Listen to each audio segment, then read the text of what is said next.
Tarik Talk. Your host, Tarik Mendes, takes you on a journey with guests from all around the world. Broadcasting around the world. Around the world. This is Tarik Talk.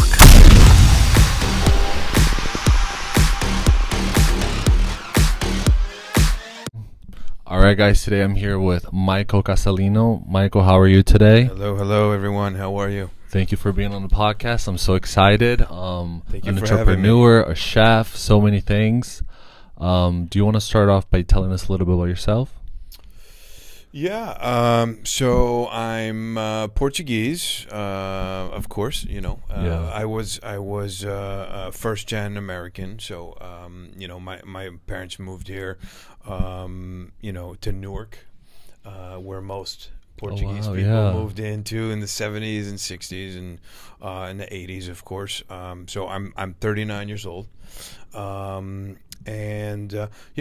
life started there in Ironbound. That's where I was born, St. James Hospital, which no longer exists. So cool. So I grew up, I speak fluent Portuguese. I write it, I read it. That was just something that was instilled always from a young age in my household. My parents would speak to us in the native Portuguese language. And then that just stuck with me and, That's very funny you say that, because my mom was the same way. Like, we weren't allowed to speak English in the household. So when people ask me, hey, do you know how to write or read Portuguese? I'm like, I'm like, that's like the basic, thing you can do. What do you mean you don't? They're like, oh, no.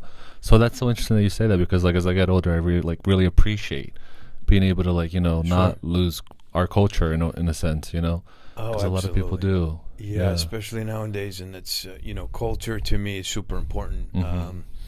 I think hence why I got into the industry I did, and I focused just on the cultural aspect of it, because it's so easy to get lost nowadays in the industry, and kind of go in a different direction.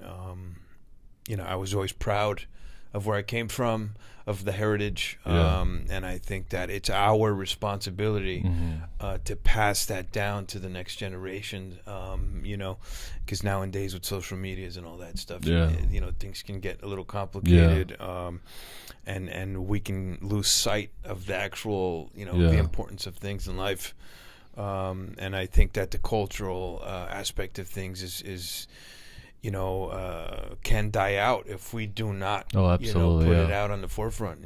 Absolutely. It's very important for me anyway. I agree. I 100% agree. And how did you get into the business? Like, man,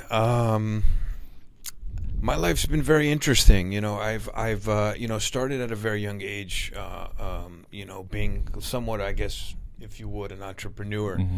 I always had these high ambitions and goals of being something someday in life. And I think that at a very young age, I just, I set out for that journey. I think it's just naturally in me. I was never, really good at school or never focused in school. In fact, I hated school. And I just, when I was always in classes, I would, my brain would be somewhere else. I would be looking into doing other things. And I think that spiraled in to eventually, I did drop out of school. In fact, not many people know I never finished high school. Oh, wow. All the greats did the same thing. Yeah, so. I never finished high school. I mean, well, I wouldn't categorize myself in the greats. Who knows? Maybe one day. I think you're pretty amazing. Yeah. Thank you, man. That means a lot to me. I appreciate it. Yeah. But I dropped out of high school. I just at that time, I was already making money. I had a job, and I already had started my own business by high school. And I was always a little bit more ahead of my time, always a little more mature than what wiser, what somebody might technically my age or my grade would be. So I was always able to achieve certain things just because people thought I was older, perhaps. But I embarked on the journey of entrepreneurship very early on. It was a completely different field. It was in construction. Typical Portuguese thing, constructions and stuff like that. But I ended up, I always had a desire, I guess, for the business, from a very, very young age. And in fact, I'm going to, tell you a story. This kind of gives me goosebumps when I talk about it. And not many people know this. Actually, no one knows. It'll be the first time. Exclusive. Thank you. This is an exclusive here on your podcast. So when I was probably a freshman in high school or something like that, I always, when I was like 16, whatever, I would always work in Newark at a restaurant, being a busboy or something. When they had a party, I'd go in and help clear tables and stuff like that. So that's where it all started, really. But something about the business and it being in some way, shape, or form an art, right, an artistry thing. Oh, absolutely. Was what was so captivating for me. And I remember being either like a freshman or sophomore in high school and writing a biography. That was what we had to do in class. Oh, wow. Writing a biography on ourselves, or where do you see yourself in a few years from now, and so on and so forth. And a few years ago, after already having had one or two restaurants in my life, I was at my mother's house. Just, I went to visit. I was just about to ask you, do you still have it? Yeah, I went to visit Mom, and we're just like kind of, Mom, and I'm like, curious and nosy. I haven't been to Mom's house so many years, so you're like, hey, you know what? Let me see what's in these drawers. Maybe I'll find something that was mine, or when I was a kid or something.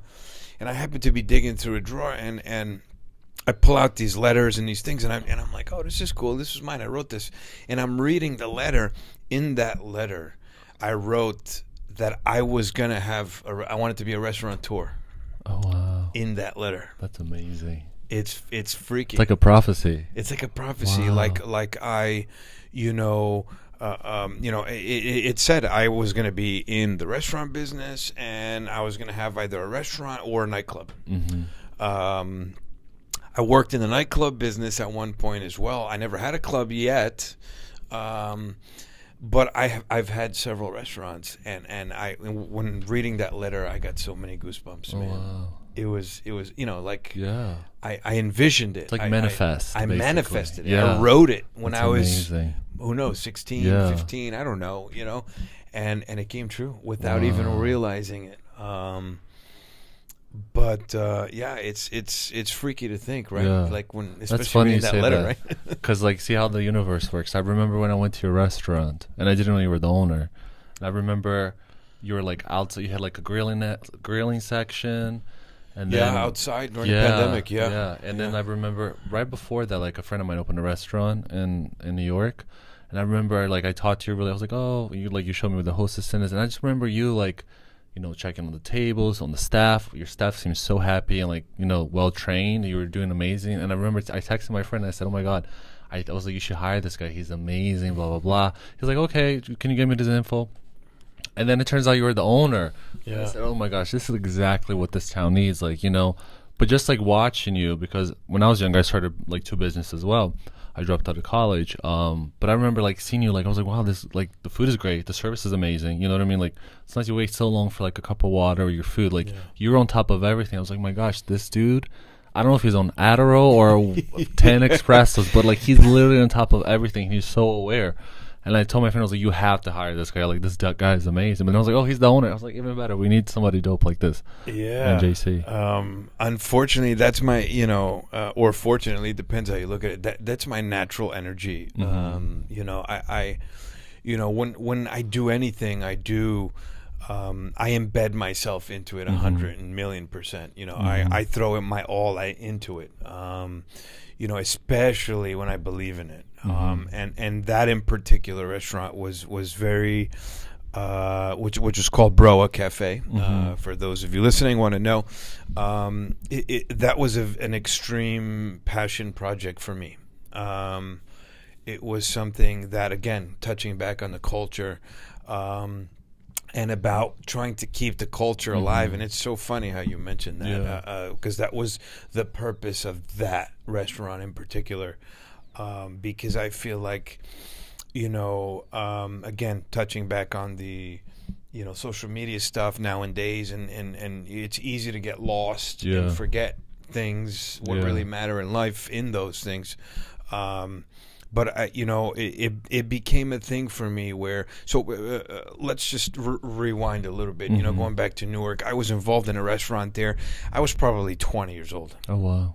Yeah, so that would be my first restaurant. It was called Café Opção in the Ironbound section of Newark. I was involved in that project for about 5 years. So built that up and everything before coming into Jersey City. So I've been involved in the restaurant business for about 20 years now. And so, when I left that restaurant, I felt like, the reason why I left that restaurant, because that restaurant was doing very well. It was a very big place. It sat like, 300-400 people. It was a big place, yeah. But the reason why I left Newark was because I felt like, and maybe you can relate, sometimes dealing with people who are kind of stuck, like in a mentality, in a mentality wise, and that happens frequently in small towns, neighborhoods, villages. It's quite normal, right? And I feel like people get comfortable. Right, you move from Portugal, you end up in Newark, and then you come from a small town or village. Whether it's Portugal, we could say Brazil, we could say Puerto Rico, we could say wherever, right? And anywhere in the world, you move out of your small city, town, or village, and you move into a new place. Why do you want to live the same way you used to? You left for a reason, so why not pursue the reasoning why you left and do something differently? And I feel like, people tend to stay comfortable and stay. It's like, oh, this feels nice. Or I'm good. I don't have to do anything. I don't need more. I'm all right. I think that's very dangerous. But yet, those people can also, and there's nothing wrong with that. And I'm not here to criticize anyone on their beliefs, ways, or whatever. I'm just saying that speaking for myself, I was always super ambitious. I was like, I'm gonna live in a castle one day. I'm gonna have, I'm gonna have all types of cars, and then I'm gonna be like a king. And a lot of people, it's hard to accept that. A lot of people can't accept that. They think you're arrogant. Who do you think you are? Oh my God, castle. You're dreaming too big. You dream too big. Who do you think you're a king? Who do you think you're better than everybody? So it happens where people can kind of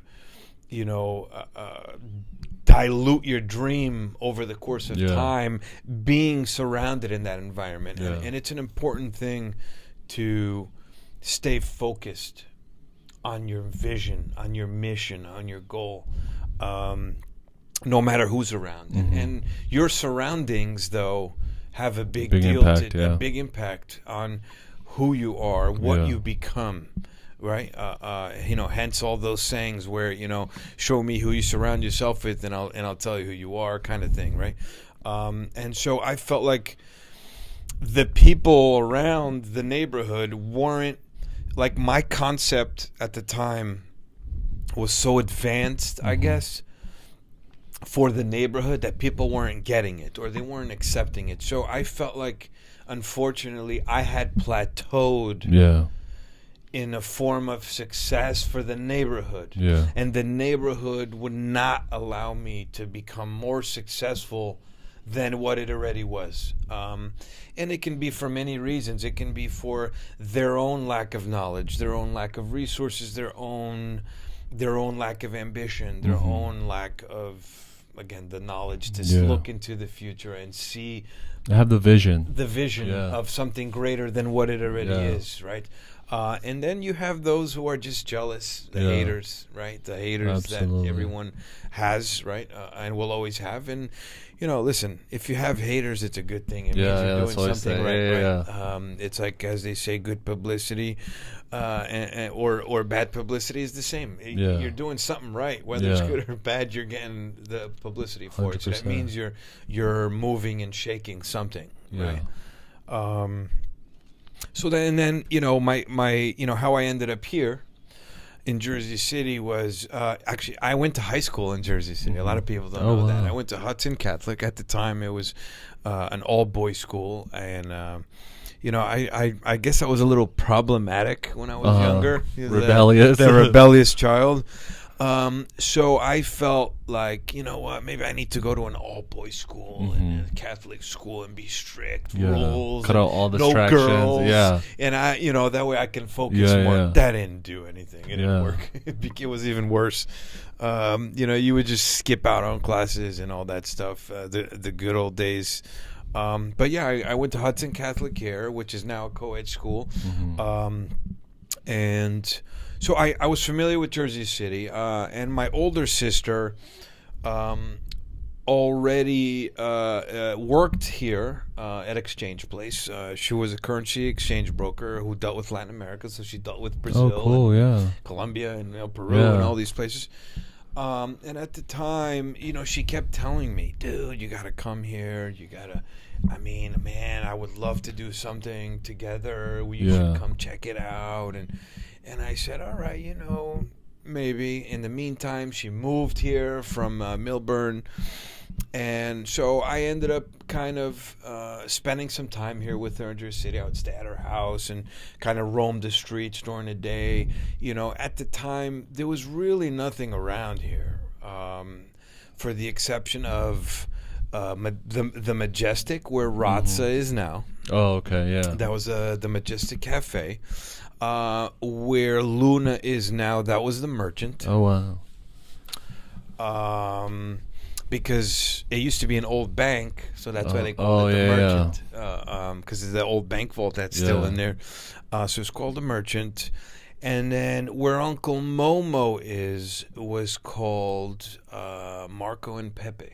Oh. And that was owned by a guy from Spain who we became friendly. And he also worked in the finance industry, and his wife had a store at what is that? The famous train station in Manhattan. I'm sorry. Grand Central. Grand Central. There you go. So she had a clothing store in Grand Central, and she had a clothing store where, ironically, the new Ratza location is. Oh, wow. That was a clothing store there as well. It was her clothing store, and then they had the Marco and Pepe Cafe. And that's it. There was nothing else. Ibby's Falafel was here. Yeah. The Beechwood wasn't there. It was an old appliance store. So, I was here before anything was really here. You know what I mean? Yeah. And so, I decided to just kind of found the location where it was, and I fell in love with the backyard. And this was right before Hurricane Sandy. Yeah. And, were you affected by Hurricane Sandy? We were dramatically affected by Hurricane Sandy. We were dramatically affected by Hurricane Sandy at the time. We had gotten the locations prior to Hurricane Sandy a few years. So what Hurricane Sandy was 2012, 13, I think it was.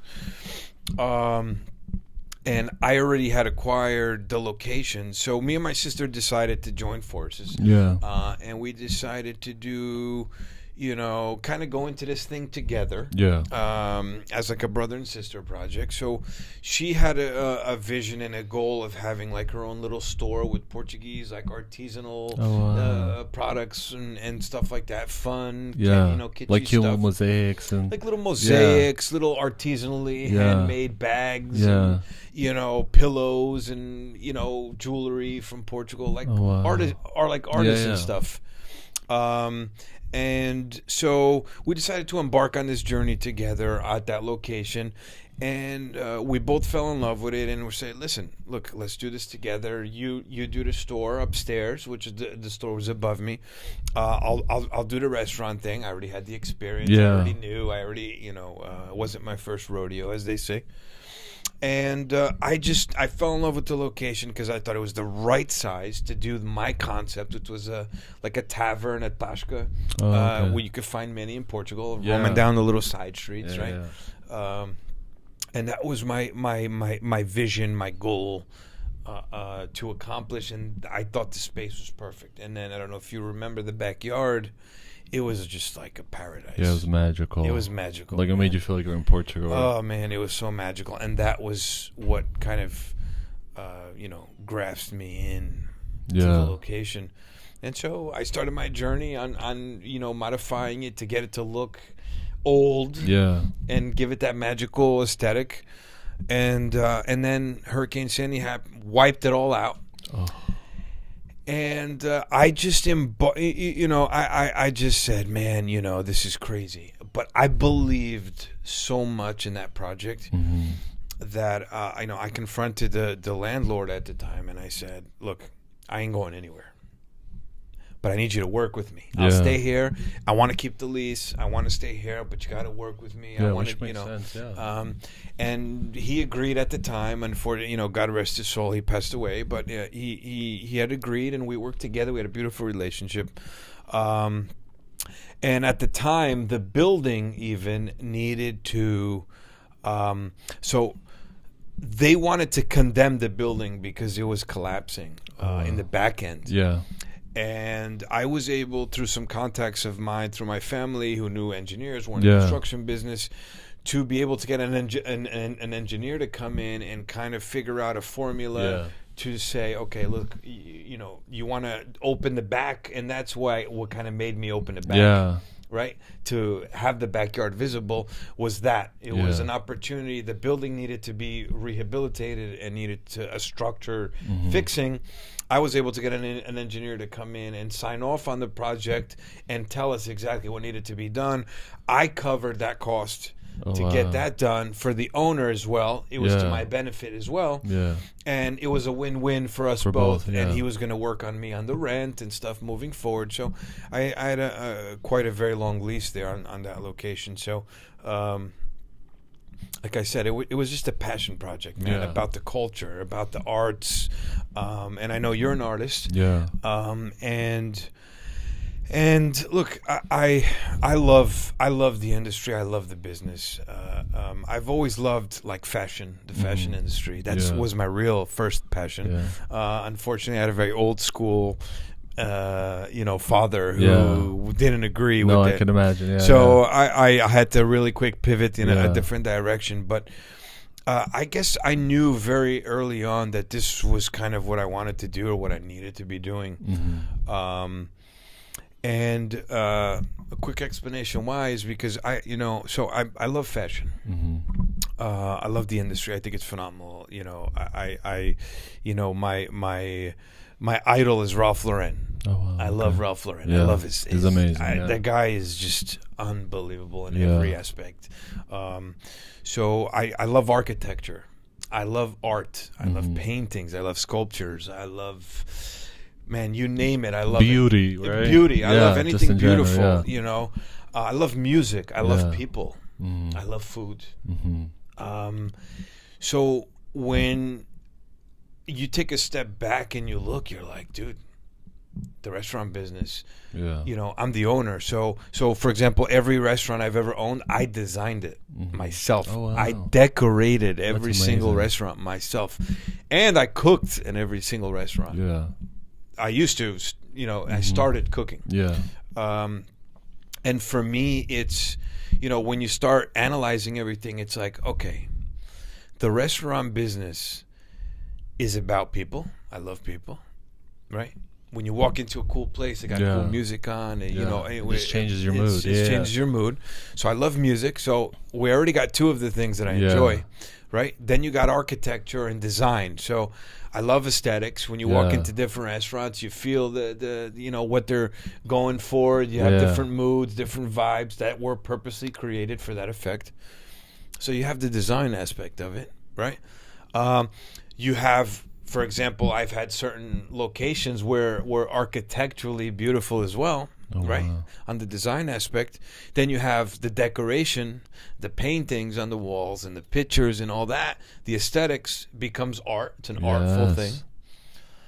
And then, it's the food. Then it transitions into the food, right? You can express yourself in different forms of art and colors on a plate. Yeah, that's right? exactly. I remember the squid you guys had, like the presentation of it on the plate.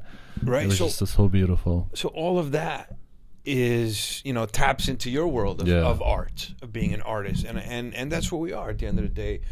In the restaurant business, we are artists, who just have a different form of canvas or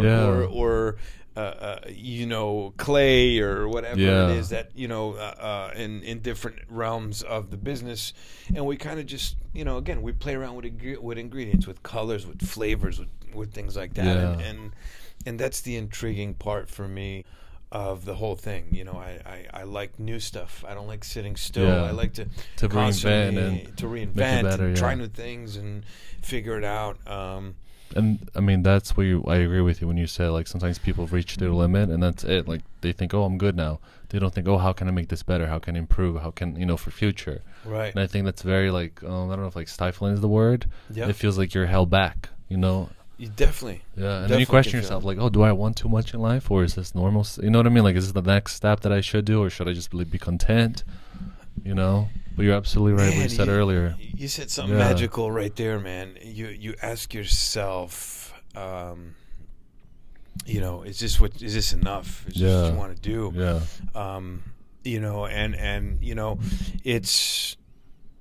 It's ironic because I've reached a point in my life where I'm it'll be 40, and I'm halfway through my life. Yeah, really? when you put it like when you start thinking like that, it's scary. You're halfway through your life. I've been doing this 20 years. I got ahead of the game very early. Very early. There's a lot of guys starting a restaurant at 40. I've already opened 5. Oh wow. On my own. Yeah. Right. And that's another thing. I've done a lot of this, of course, with support of family, some friends, and but I've done it on my own. I've done it almost on my own dime. Yeah. No That's real unheard investors. Of. Yeah. No, nothing. Yeah. Right. Just That's figuring passion, it out on my own. And if I, to get into a little more in depth and more serious, it's very difficult, man. And I've reached a point in my life where, what really matters? Like I'm asking myself those questions. Yeah, what, me too. What really matters in life? What am I doing? Yeah. Like, we've reached, a crazy place in the world now where, people aren't really appreciating certain things anymore. Yeah. Where people just want, quick, fast, cheap things like that. And it gets difficult to kind of express yourself, Absolutely. as an artist. Yeah. And maybe you can relate, where you do something, you don't feel appreciated for it. So, over the last few years, I've gotten overwhelmed by, of course, as you know, I ended up opening up Tambourine Bar and Grill, and then Ada Merceria, which were all, again, passion, vision. Again, it's like you, if you're going to do a new sculpture, a new painting, it's just a new canvas with something new you have in your mind you want to express. And that's kind of what those were, all passion projects and things in my mind that I wanted to express and share with the world. And maybe it was bad, it was wrong timing, maybe, which I don't think so. I just think I've gotten to the point in my life where, I've burnt out. And now I'm asking myself, is this what I really want moving forward? And maybe a lot of people aren't expecting to hear that, but I've kind of felt into a little bit of a dark place. And if that's going to help anyone, listen, being an entrepreneur is very difficult. It can take a toll on you mentally. It's very lonely. Yeah. Being an entrepreneur, it's extremely lonely. You're just in your Phoenix era. You know, like right now you're soon going to rise from the flames, but I think I like that. I think the best part of, because I think like great music, like breakup songs, heartbreak songs, film, those all come from like dark places, heartbreak, sometimes death, It's like what do you make with that? Do you know what I mean? Like now that I'm older, I can, before I'm like, oh my gosh, why is this happening? Blah, blah, blah. But now that I'm a very spiritual person, and I like to go to a lot of like Reiki and spiritual people. I love that. And now I learned to be like, what is this teaching me? Why is it like, if something happens twice to me, I'm like, okay, what is this lesson that I need to learn now so I don't go through this again? Do you know what I mean? I know. Once you alter and switch that, you start to see things. I mean, it's not an accident that you started so early and you were able to do so much and and so many amazing things. I think sometimes like humans don't like change for survival, because that's how we always like through extinction. I forgot how to pronounce it. Right, extinction. Yeah. We don't like change, so sometimes I feel like spiritually when we got to go to the next level, like life will literally force you in a way, like beat your ass to be like improve. You know what I mean? Beautiful thing. Yeah. I know exactly what you mean. I'm in that phase. Yeah. I'm in that phase of change. I'm going through a breakup, separation with a fiance, and for those of you that don't know, I've kind of handed over my businesses to take a step back to take care of my mental health right now, which is more important. And I think that as you're saying, and thank you, that's beautiful. I kind of needed to hear that stuff. I'm kind of in a phase of something is coming next. I don't know what it is yet, but I have a feeling it's going to be like next level stuff, whatever it is. I don't know what it is yet, but it's going to come to me eventually. You just got to trust the journey, and then because soon you're going to be like, it's like what they call, like Oprah says, like she has like a spiritual soulful Sunday for like great entrepreneurs that they like give lessons how they manage dark times to light times, and she calls it the aha moment. When you like lived in a way and you never like change, and then something happened that made you change, you're like, oh my gosh, that's an aha moment. I never thought about it like that. So now it sucks, the difficult time, but like a year from now you're like, I'm so glad this happened, because this opened my eyes to like a new venture or a new way to do something. I believe so. I hope you're right, man. But listen, for those listening out there, you're not alone. I'm sure you've gone through it. You're going through it. Listen, you're not alone. Everyone goes through it. I'm going through it. I never thought I would. I am. And it's okay. It's okay. Absolutely. It means. The fact that you said that you're able to step back to like take care of your mental, I think that's amazing, because that was hard, man. Portuguese and Brazilian people, we're not stubborn. We're stubborn. We're very similar. So like when I was younger and I would tell my parents, I'm a little depressed, they were like, well, that's because you have too much time on your hands. Did you do this? Did you go back in the pool? Did you cut the grass? Did you call your grandma? 100%. Do you know what I mean? 100%. So you grew up thinking like, oh, why am I sad? I don't have time for this. Like this is not like, it's not normal. Yeah, like Yeah, we were definitely born into tough cultures. Especially Portuguese culture too, man. And I was old school dad and old school way of thinking. It's very tough, and it's almost like, what are you doing? Stop being a wuss. Like, come on, man up. You got this. You can exactly like you said. Why are you crying? Why are you this? Why are you that? Oh, you got nothing to do. Exactly. Oh, you're never gonna be this if you don't do that. And listen, it's important, to know. And I got to the point and stage where I felt like everything was going wrong. Right.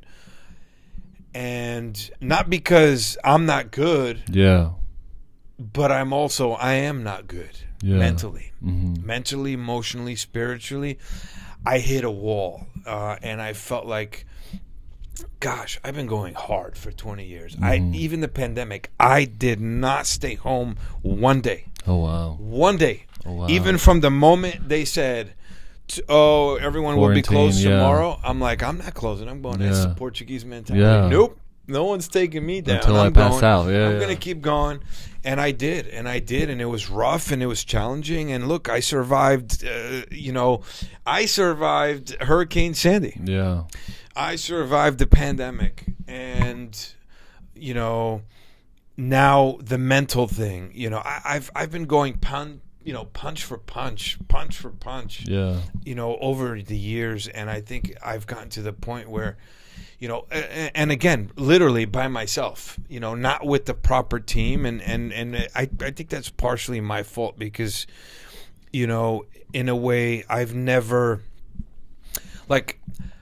never actually really went to culinary school. Mm-hmm. Like I went to ICE in Manhattan, and I walked in. This is another funny story. I walked in first day of class, right? Signed up to take a class and this. I'm going in, and I already had my restaurant. Oh, wow. I already had 2 restaurants by the time I decided to go into the culinary school. And I'm like, you know what? I should just go. Maybe there's something I don't know. Something magical that I'm going to learn. And I remember I walk into class. Everybody's introducing themselves. And the teacher's like, dude, I know you. And I'm like, yeah, I don't know. He's like, you look familiar. And then, what's your name? Oh, Mike, this and that. And he's like, dude, you have the place in Jersey City, right? Yeah. This Broa place? And I'm like, yeah, that's me. He's like, what are you doing here? Yeah. You don't need to be here. Yeah. And I said, well, listen, man, it's not that I don't need to be here. Maybe I'm curious. I like to learn. I like to learn. Maybe there's something I don't know. And he's like, listen, dude, you don't need to be in here. You're way beyond that point. And then I ended up staying anyway. Oh, that's good. For that class. And ironically, he made me his assistant in class.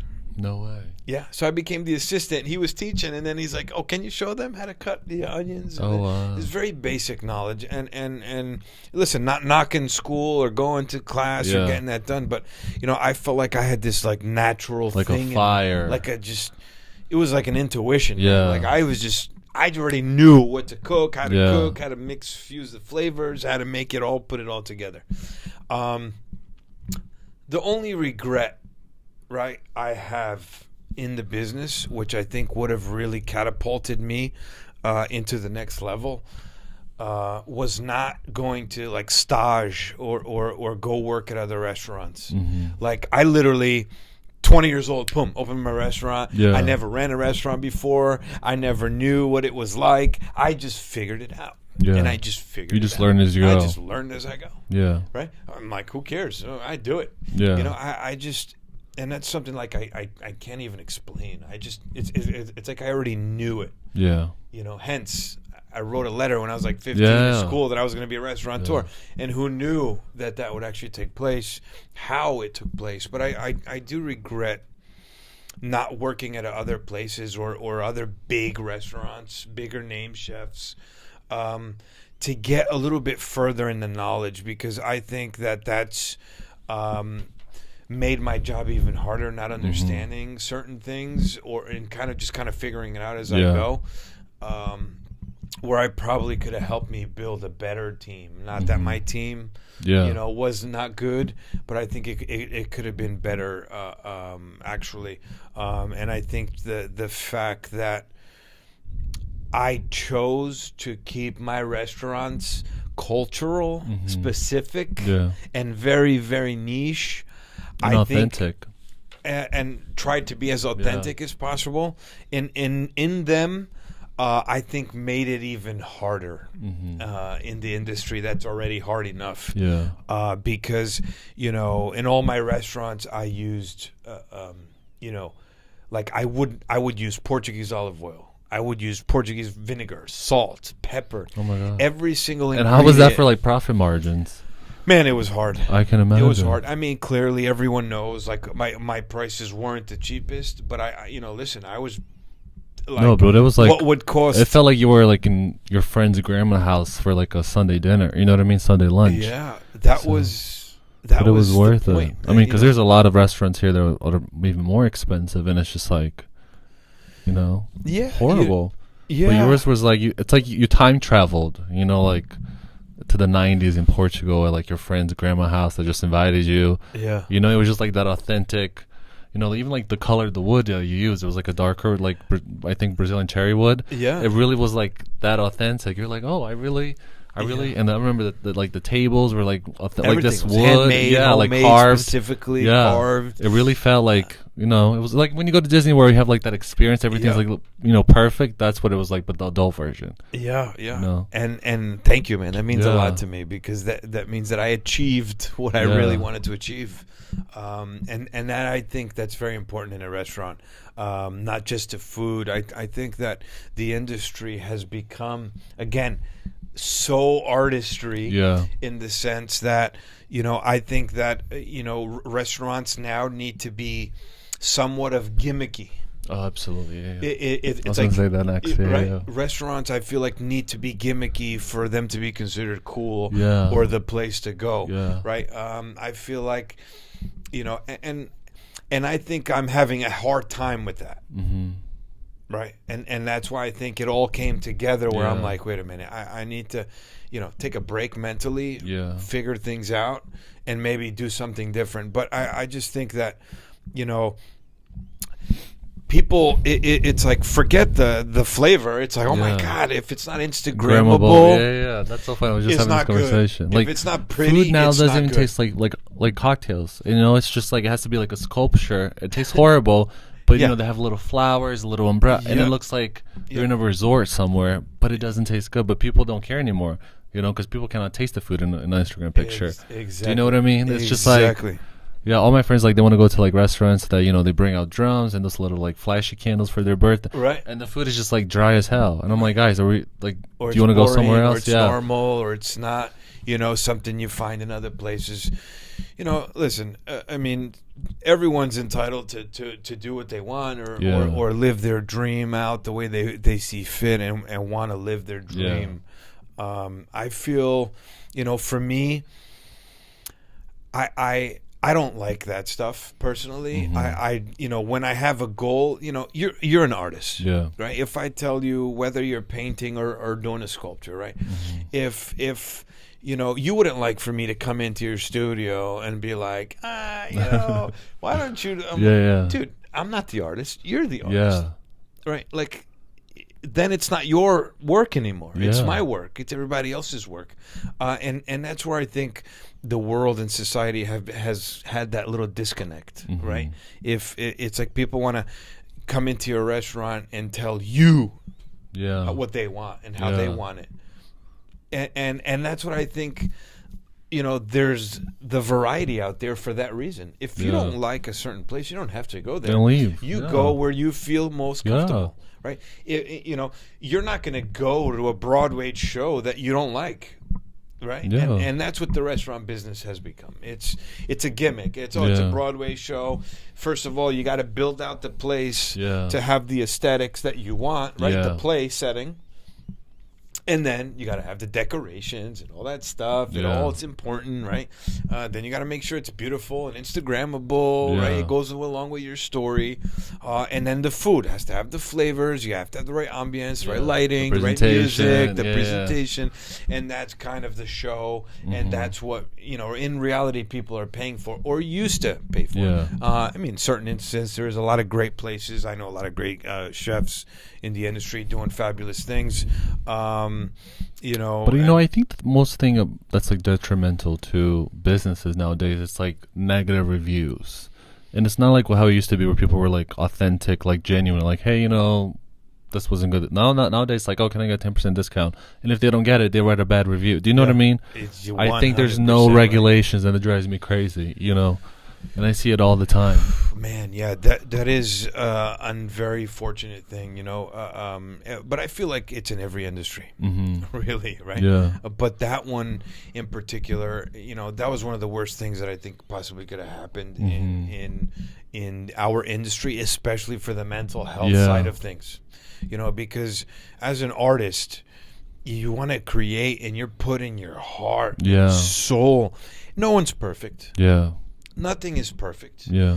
We strive to be perfect. We strive to do the right thing, but, you know, certain times it does come out perfect. And again, it all depends on your team and and everything that you got in your training and all that stuff. But it can take a toll on you, right? And initially, for me, I was like, oh my God, I couldn't sleep. I'd go home and freak out, and it would just tarnish you inside.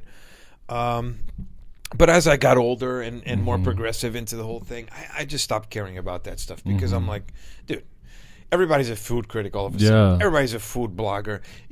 Now food there's critics... There's no vetting for these people. You know what I mean? There's no vetting. Yeah, and now it's like food critics are 18 years old, working for food writing in New Jersey.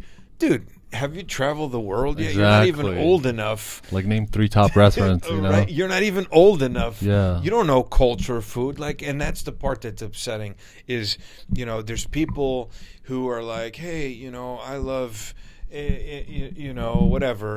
Portuguese food or Brazilian food. And then they come in and they criticize it. Yeah. They're like, oh, what is this? And I'm like, excuse me. Have you even been to Brazil? Yeah. Have you even been to Portugal? Yeah. Do you even know what it's supposed to taste like? And that for me was a challenging part. Yeah, I can imagine. Because you have a lot of people, who and listen, there's nothing wrong with that, man. Mm-hmm. Everybody's entitled to have their opinion. Absolutely, man. Absolutely. Yeah, but if you have no credibility, then I don't think you can be taken seriously. I understand a complaint. You know what I mean? That's the thing that I had to learn. Before I used to be the same. I used to get upset. Somebody's like, "Oh, I don't like this painting." I was like, "What am I doing with my life? I'm a failure. I'm going to quit today." And then I'm like, "Bruh, can you name me 3 top artists? Right. What's the best gallery in the world?" You know what I mean? If you have no credibility, thank you for your opinion. I don't agree with it. We can shake hands, have a coffee. Sure. But I'm not going to get upset. You know what I mean? But if it's somebody else that is like, Tarik, you should want to change this, and they do understand about it, I'm like, oh, you're right. I didn't catch that. Thank you. You know what I mean? Yeah, you just got to learn how to separate. 100%, man. You have to be, again, mentally prepared for that. Even as an entrepreneur, it's you are a punching bag when that happens. Oh, right? absolutely. Things, words hurt, you comments hurt. You're constantly ducking around. And listen, you can lose sleep over that, and that's the most difficult part is wrapping those thoughts around your mind and staying focused on your vision and on your goal. And that's something that I did. And I till this day I get criticized for how I am and the things I do and how I am, and I speak my mind. I really don't care. Has gotten me in trouble sometimes, but it is what it is. But for me, I always stuck to the goal. Right? This is my vision. This is what I want to put out. And you know what? Maybe sometimes it didn't work, but that's okay. Right? Because I can at least say, you know what? I didn't change it because so-and-so said it needed to be like this, or it needed to be like that, or was not traditional to him, or that's not how his mom made it, or whatever, and that's the beauty of it all. And that's what people don't understand. For me, it's a beautiful thing. It's that, I'll take Portugal, for example, because I'm Portuguese. Yeah. Portugal is literally the size of New Jersey, maybe even a little smaller, right? So, the criticism I got many times, it's, people come here from, let's say, Lisbon, right? They left Lisbon in the 70s or 80s, right? Yeah. Let's say they were 30 years old or 20 years old, or like my family came here, some of them, they were 16 and 17 years old, right? So you move at such a very young age. At the time, you didn't have a chance to travel through Portugal, and it's so small. Yeah. Right? But the beauty about it is that, even though it's so small, from town to town, village to village, same thing in Brazil, because I did a lot of research on Brazil, the food is so different. The same dish is completely different. It's like black and white, but it's the same dish. Yeah. It's just, that's the same dish in their city, town, neighborhood versus the one I grew up with. The disconnect that people have, and the major issue, right, is that, when I did Tambourine, for example, I'm not Brazilian. I just love culture and I love food, and I wanted to build something for Brazilians. No, the food was amazing. For Brazilians, that was different. Yeah. Something unheard of, unseen. Because typically, when you go to a traditional restaurant in Newark, for example, it tends to be from Minas style cuisine. That's where I'm from. Yeah, Minas. Okay, yeah. so most Brazilians in Newark are from Minas, right? Yeah. So every restaurant you go to that has been introduced to the public has been a form, a style of Brazilian cuisine from Minas, right? So now the guy from Rio doesn't understand Minas cooking, so he's going to have a lot to say. Oh, that's not Brazilian. That's not right. Or I encountered many things where, you know, someone from even Portugal or Brazil, right? They would come, and meanwhile, oh, this is not Brazilian. This is not Brazil. This is not what my mom makes or how I. And mind you, they're like 20 years old. Yeah. And I'm thinking to myself, what do you know? Listen, what do you know about your culture? Yeah. When you left Brazil when you were a baby. Yeah. You're 20 years old now. You only know what you've eaten here or what your mother has cooked. Yeah. Not discrediting moms. No, moms' course, cooking is always the best. Moms, right? Shout out to moms. But maybe her mom or their mother was just from that small town or village, and she never got to experience anything outside of that cuisine, whether it could have been like speaking my family, right? Yeah. I come from a very, very poor family who started their lives in Portugal, extremely poor. So they didn't even have enough money to do anything at all. Yeah. So they would buy, for example, my grandmother was a single mom of my mother and my uncle. Excuse me. And they would kind of pool money wherever they could over the year, and they would, like, for example, buy one pig. Oh, wow. Right? And that one pig, they would eat every part of it. Man, the hood, the feet, the tail, the snout, the tongue, even the eyeballs. You get creative, right? You get creative because you have to survive. That's your form, and that's all the money you have. So for them, they were not going to Lisbon to eat at the restaurant there. They were not even going to the nearest town to the restaurant because they couldn't afford it. So for them, for example, my grandma only knew what her mother taught her in cooking, what she experienced from the neighbors. So for her, whatever she did, that was Portuguese food. Yeah. But if you would have taken them and took them to Lisbon for dinner, they probably would have been blown away at some of the other Portuguese food they had. Cuisines, right? Yeah. They're like, whoa, I've never even seen this before. And that's kind of where, I wanted to kind of introduce different variations of cultures, but I wanted to keep them as authentic as possible into those regions and areas. And then, of course, certain things you tweak a little bit here. You add your own signature to it because you're an artist, right? Yeah. And that's kind of what I wanted to do. But then, of course, you get backlash. But you get backlash, and again, like you said, whether you're painting a canvas or whatever, and that's, again, everybody's entitled to criticize, to say what, express themselves. They don't need to be malicious about it. That's so funny you say that, because on my last day in Lisbon, I went to this like Brazilian restaurant, and I chose like feijoada, but it was so different. And I grew up with like taught to admire people's like twist on whatever it is, you know what I mean? Sure.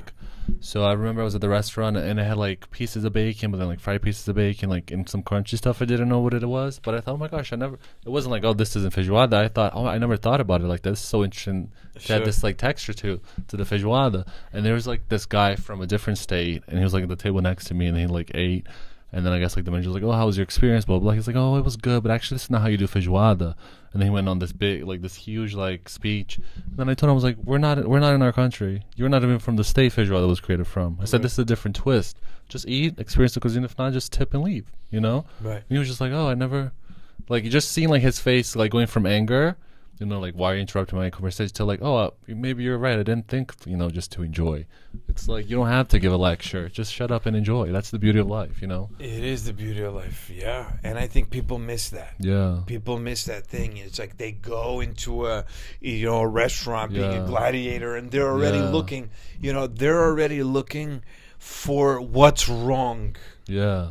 You know what or I'm saying? I know better, or let me tell you, you know? And that's crazy, man. It's crazy that, you know, things have gotten to that level. And it's rough, man. It takes a toll on you, man. Yeah. It does take a toll on you after many, many years of beatings. Yeah. But you got to learn how to protect your peace. I think that's the journey you're on right now. That's the journey I'm on, man. You got to, like, give back energy to people who deserve it, you know? 100%. If not, you have to learn how to shut it off right away. That's what I learned to do with, like, criticism, you know? If it's somebody that's just, like, trying to impress their date or whatever, I'm like, yeah, you're right, cool. I'll think about it.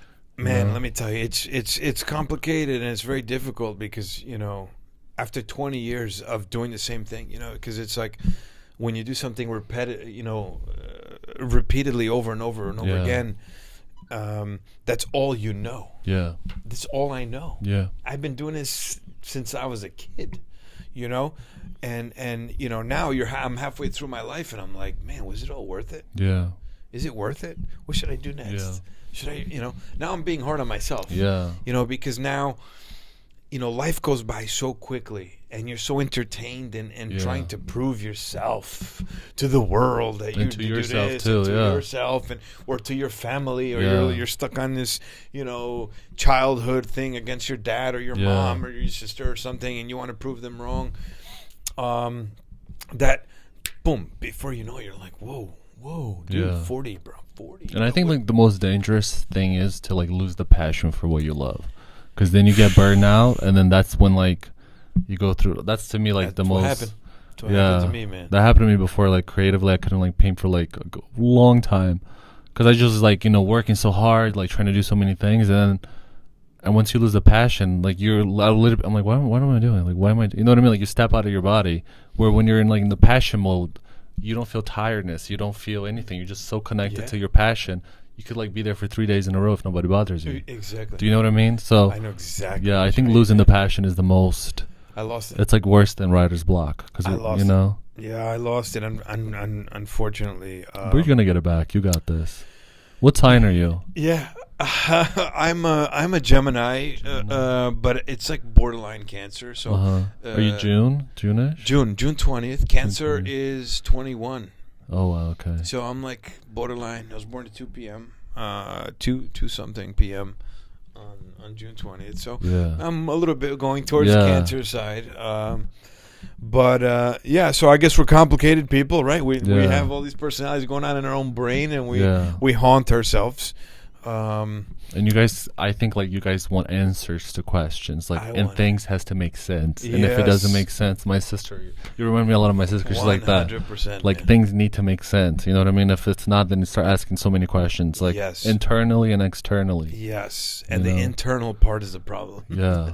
Because it eats away, and you can go to bed, and you can go, like, in the depth, you know, like, you're just thinking, and boom, 4 hours later, it's like 5 a.m. You're like, what? Yep, and that's kind of my problem, man. Or clearly your sister can relate, and it's very hard, man. I get into my own head, and that's the problem. You know, you just think things, and you're going through it, and I lost my passion, my drive for the industry. Maybe COVID had something to do with it, or maybe I'm just tired, man. You know, 20 years. 20 years, no break. You're gonna burn out. Yeah. I spent 15 of those years in the kitchen. Yeah, basically. Especially, you say, like, no days off during quarantine. Days off, you didn't even get to experience, like, a good quarantine. I didn't get to experience anything. There's basically no quarantine for you. It was just like, you know. Well, hence why I've lost every relationship I've been in. Well, that's because I didn't really experience, life the way it should, and now it's haunting me. Now it's you know, those are the things that I really want. You know, I want a family. I want to, you know, build something for them, you know, like, you know, because you get to a point, you're young and selfish. It's all about you and your dreams, and you don't care about anyone else or anything else, and you're so focused on you're so motivated. And you forget about what's more important. And now I think, again, I'm halfway through my life. and I'm like, okay, what am I doing this Yeah. for? Okay, I have What's all these the point? restaurants, I have all these things. Yeah. For who? For Yeah. me? For I don't have a kid, which I wanted, and I always thought I would be a young dad. Never happened, unfortunately. But it's like, what am I going to do? Who am I going to hand it off to? Mm-hmm. What am I mean, yes, I have nieces and nephews, sure, but what is all this for? Mm-hmm. For all this criticism, for all these things, like, the energy wasn't kind of lining up right. Yeah. And I think, okay, now it's time for me to take a little break, a timeout. I'm gonna take a few months. I'm kind of planning on going to Portugal, and Europe for a little bit. I want to go to Italy, with Greece, take a little European backpack trip, and maybe kind of get lost in a small little village. Maybe go pick up a shift at like a little restaurant. You know what you need? You need that. You know that movie Eat, Pray, Love. Elizabeth? I was just about to say that. You need that moment. You need that with you. I think that's what's missing. Because being surrounded by people, especially in your career, all the time, is mentally, spiritually, and physically draining. And all those aspects, I'm drained. I'm drained. I definitely need to find myself.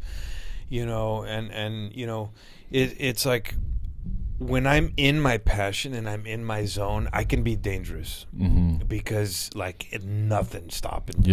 Nothing's getting in my way. Like I'm, like you said, you go 3-4 days, you don't even sleep, you don't even realize it. And you're so happy you're in the zone. And that's kind of like, I miss that. I miss that person, but again, I want to be that person again, and I want everything else that comes along with it as you get older. No, you'll get it. I want the package you get deal. It. And when you do get it, we'll do part 2 of this interview. Yeah, that would be great. I would not. I would love to do that. Yeah. All right, Michael. Thank you so much for being on the podcast today. I had a pleasure. So much fun talking to you. You're an amazing entrepreneur, amazing person, and you're soon to be Phoenix to rise from the ashes. I think beautiful. I you're love a that. very cool stage. You inspire me with some cool ideas for some paintings. So do you mind just sharing your Instagram with us? Yeah, I mean, I don't have many followers. I'm not crazy big into the social media, or yet anyway, but it's at m.casalino. That's it. So m.casalino, Casalinho.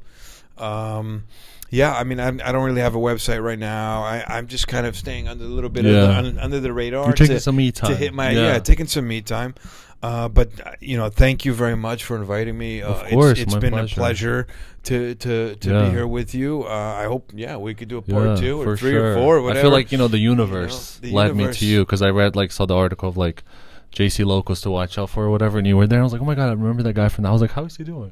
Let me try to reach out. Who knows? Yeah, it's been some time. Here. I appreciate it, man. It means a lot to me. I'm honored and humbled to be here with you, man. Thank you very much for the invitation, and I'll definitely do it again, man. It's been a pleasure for sure. Part 2 soon to come. Part 2. Let's do it. That's a wrap. Thank you.